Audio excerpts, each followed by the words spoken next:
Чай дүйнөдөгү эң байыркы жана популярдуу суусундук. Дүйнө жүзү боюнча адамдар күн сайын 2 миллиард чыныдан ашык чай ичишет.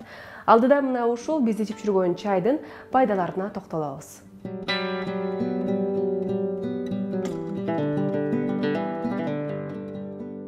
Аябай көп ичкен суусундук бул чай болуп эсептелинет, бирок чайдын дагы сахары жок болсо, ошол пайдалуу да, сахар кошпой ичкени.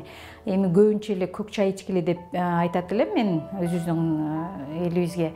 Көк чай ичкенде көк чайдын касиеттери өтө сонун да. Кара чай деле болот, бирок кара чайда цианин болгон үчүн кара чайды көп сунуштабайм. Чайдын өзүнүн касиети бар. Мисалы, давлениясы, кан басымы ылдыйлар, низкий деп коебуз, кан басымы ылдыйлар үчүн кара чай кошулган же болбосо ошол биздин давленияны нормада кармап туруучу касиеттеги чөптөр бар. Чайды туура демдөө маанилүү. Себеби демделгенден кийин туруп калган чай организмди уландыруучу азыкты бөлүп баштайт. Андыктан туруп калган чайды эмес, аз өлчөмдө ысык боюнча жаңы гана демдеп ичкенге аракеттениңиздер.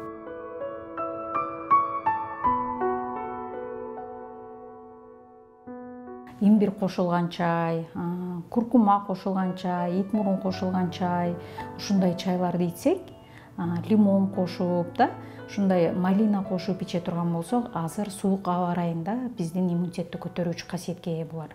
Анан кара чайды же болбосо көк чайды ичип атканда бизде туура эмес ичишет да. Эмнеге дегенде, бир чайник чайды толтуруп демдеп алып, андан өзү 2 пиалканы ичебиз дагы, калган полный калып кетет.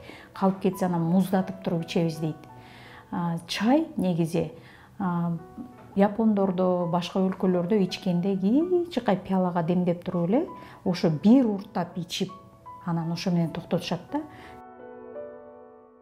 Бизде 3-4 чайникти улам куюп алып ичип, тамакты дагы жеп, аралаштырып, бардыгынча ашказанды чоюп, аябай туура эмес эле чай ичебиз да. Ошон үчүн мүмкүн болсо чайды демдеп, ошол 20 мүнөттүн ичинде ичип бүткүдөй эле, аз эле өзүңүздүн эле ичкен нормаңызды демдеп алып, ошону ичип бүтүп токтотуш керек. Анан муздагандан кийин чайниктин сыртына, ичине баягы накип топтолуп калгандай эле биздин деле ичегилерге ошол накип топтолот да. Ошон үчүн туруп калган чайды ичпеген жакшыраак. Кытай маалыматтарына таянсак, чайды Кытайдын маданий баатыры император Шэнь Нун ачкан. Уламыш боюнча император касиеттүү өсүмдүктөрдү издеп саякатка чыгат. Биздин заманга чейинки 2737 жылы капысынан анын суу кайнап жаткан идишине чайдын жалбырагы түшүп демделип калат. Ичип көрүп өзгөчө даамдуу бул кайнатма өзүнө кайрат бергенин байкайт. Издеп жүргөнүн тапканына кубанган император өмүрүндө чайдан башка суусундук ичкен эмес.